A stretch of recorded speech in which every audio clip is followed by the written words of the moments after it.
And now come the most heartbreaking moments in the novel. The death of Tiny Tim, and the response of the Cratchit family. These are, I mean, I find them quite moving, actually, I have to be honest. And I think the contrast with what we saw of the Cratchits in Stave 3 is really marked. And this is perhaps, I mean, it could be argued, might be the main drive for Scrooge's change, even though ultimately it's seeing his name on a gravestone in a little bit. But here we are. Cratchit's wife is knitting or crocheting something, and her eyes are hurting. She's working, and her eyes are hurting past it, rather. But I think, like, isn't it the time for Cratchit, Bob, the father, to be home? Past it, rather. But I think he has walked a little slower than he used these last few evenings. A little slower, he's heavier. Is he still going to work? We don't know. They were very quiet again. At last she said, and in a steady, cheerful voice that only faltered once. That's like this. I have known him walk with Tiny Tim upon his shoulder, very fast indeed. That pause, that faltering, walking fast. He used to walk fast. Here we have the memory. The faltering is a sense of, loss, lamentation, mourning. This is just horrible. This is horrible. Horrible, horrible, horrible, horrible. And so have I, often, and so have I, and so had all. It's one of the things they remembered, their dad carrying Tiny Tim. But he was so light to carry. And his father loved him so that it was no trouble. No trouble. These small repetitions, that imagery, the repetition, really for me hammers in the sadness here. So here comes Bob. She hurried out to meet him, and little Bob, in his comforter, he had need of it, poor fellow, came in. He's so cold. His tea was ready for him on the hob, and they all tried who should help him to it most. And the two young Cratchits got upon his knees and laid each child a little cheek against his face. Don't mind it, father, don't be grieved. They love him.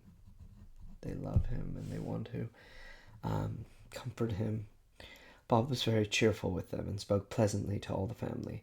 He looked at the work upon the table and praised the industry, all the work and speed of Mrs. Cratchit and the girls. They'd be done long before Sunday. Sunday? You went today then, Bob? Robert. Yes, my dear. I wish you could have gone. It would have done you good to see how green a place it is. But you'll see it often. I promised him that I would walk there on a Sunday, my little child. My little child. Again, that repetition, that brutal sadness we see. How special his resting place is.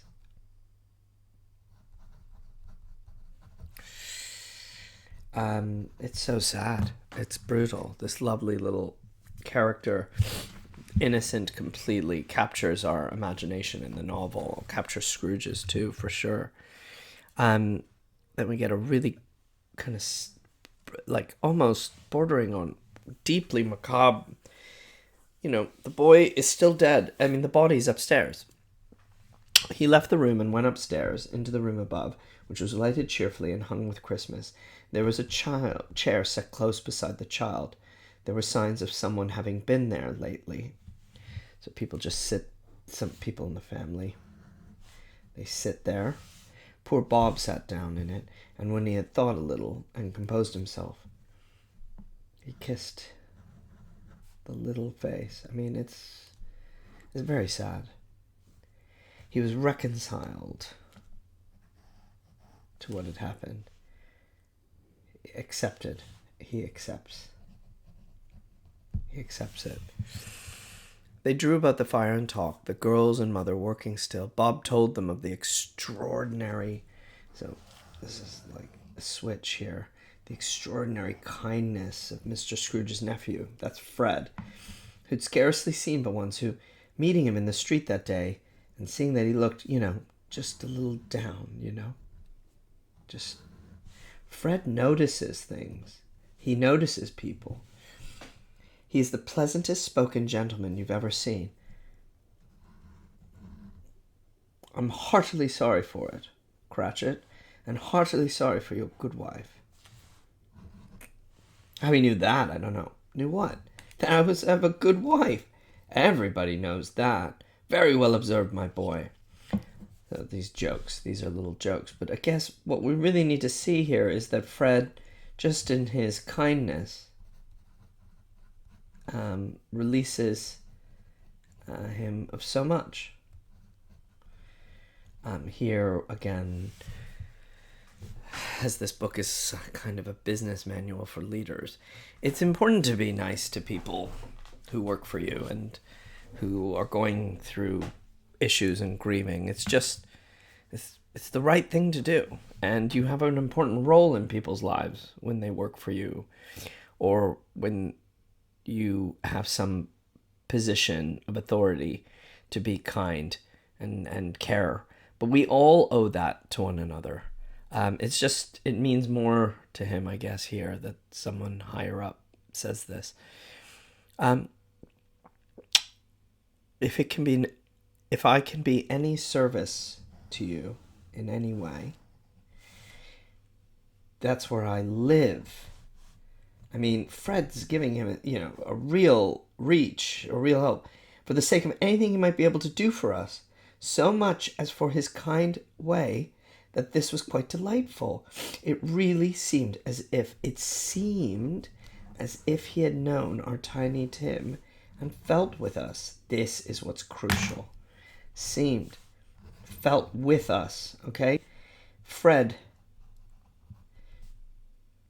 shares emotions. He takes on that responsibility completely.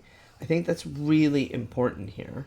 And he doesn't know Bob Cratchit, and someone like Scrooge, who works with him every day, is so crass and so cruel with him. It's really worth noting. I'm sure he's a good soul. You'd be sure of it, my dear, if you saw and spoke to him. I shouldn't be at all surprised, mark what I say, if you got Peter a better situation. Okay, now, for me, this is tipping a little bit into fantasy, okay? This is dreamland that he thinks that, they always joke about Peter getting a job and rising up. This is this dream that Peter will save them. Only hear that, Peter? And then Peter will be keeping company with someone and setting up for himself. Get along with you, he said. Leave me alone. Just stop. It's just as likely as not, one of these days, though there's plenty of time for that, my dear. But however, and whenever we part from one another, I am sure we shall none of us forget poor Tiny Tim. So, whatever happens, okay? Whatever happens. Whether Fred helps or we come into good or bad times, the one thing we're just never going to forget, Tim. Never, Father. I mean, this is just completely tragic, completely expresses the mourning and the unity of this family, the love. We see very much, we're going to see Scrooge's response to this in a moment. No, I'll do that in the next video. Scrooge's response to this. But what we really get is the contrast with the Cratchits in this stave and the previous stave, and the feeling that we can be kinder to one another. And we see that through this imaginary or this future interaction between Bob and Fred.